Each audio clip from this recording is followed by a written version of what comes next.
daardie bal nie reguit lyn vorm. En jy sal elke hakker kry wat sê dat hy die bal reguit ingegooi het en elke skrimskakel sal sê dit was nie onder die agste man se voete nie. Vaste skrim, 15 meter van die diskant se kantlyn op die kwartlyn van Naka Bulle wat Storm die bal in die vaste skrim kan sit.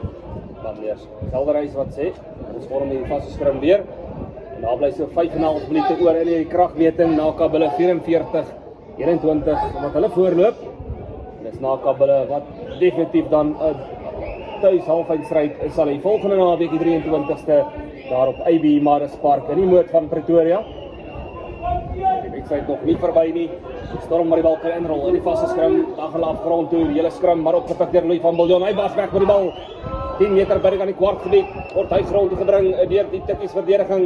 Storm maar die bal beskikbaar het. Hy gee die bal in die hande van Goedals na Diego Paulus. Paulus het die bal kry weg na die hande van Jean Nel na Kafensi Matlo. En daar is goed aan die oorkant. Hy kry die bal weg na die binnekant na Jean Nel. Getrap het by die bal word vorentoe geskop en dis Kafensi Matlo wat op die bal kan duik. Kafensi Matlo wat vir hom druk. Nee ja, dit het op die stadium gelyk of Jean Nel gedink het Kafensi Matlo is uit. Maar die spel wat voortgaan en die skoppie vorentoe agterna gesit deur Kafensi Matlo en hy druk vir hom. Pragtstukkie spel daar aan die kant van die agterspelers van uit Maidas Naka Bulle.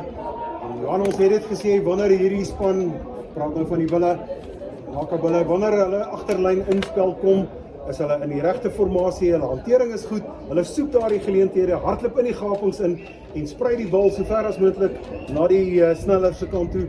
Dis presies wat gebeur het. Ek is geweldig beïndruk met Kafensi Matlo se voorgevoel.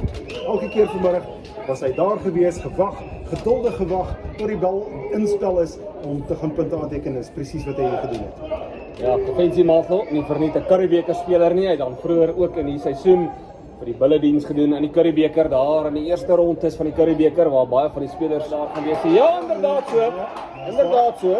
Stof nonchalant dat hy omdraai lyk. Nie baie tevrede met die skop nie. En dit is meer Ansies Vermeulen en ook dan Corneille Sou wat die vlaggies opskiet. Ja. Het 'n bietjie lank gevat om die vlaggies op te skiet, maar nog 2 punte deur Charles Goedals. Ja, en die verskil is nou presies 30 punte Johan en daar's nog so 4 minute se spel oor. Ek is vrees dit is neusie verby vir Tuks. 51-21 Naka Bulle wat voorloop, definitief die gunsteling Simon om vanjaar se Kaltenbeker te wen. Ons weet ook dat Northern Rhinos 'n gedigte span is. Hulle speel dan natuurlik vanmiddag teen Grizzlies daar op Northern se velde. En die halfeindstryde dan die sal wees tussen Naka Bulle en Centurion op Naka Bulle se velde volgende naweek en dan Northern wat sal speel. Dit sal Tuks wees wat dan nie verby Northern sal skuif op die puntelerie, so Tuks wat dan Northern toe sal moet reis volgende week om in Northern Rhinos te gaan pak. Maar ons aandag eers weer terug by die spel, net binne aan die halfgebied van Tikkies uit die middel van die veld. Storm met die bal ingegooi, hy kry die bal weg.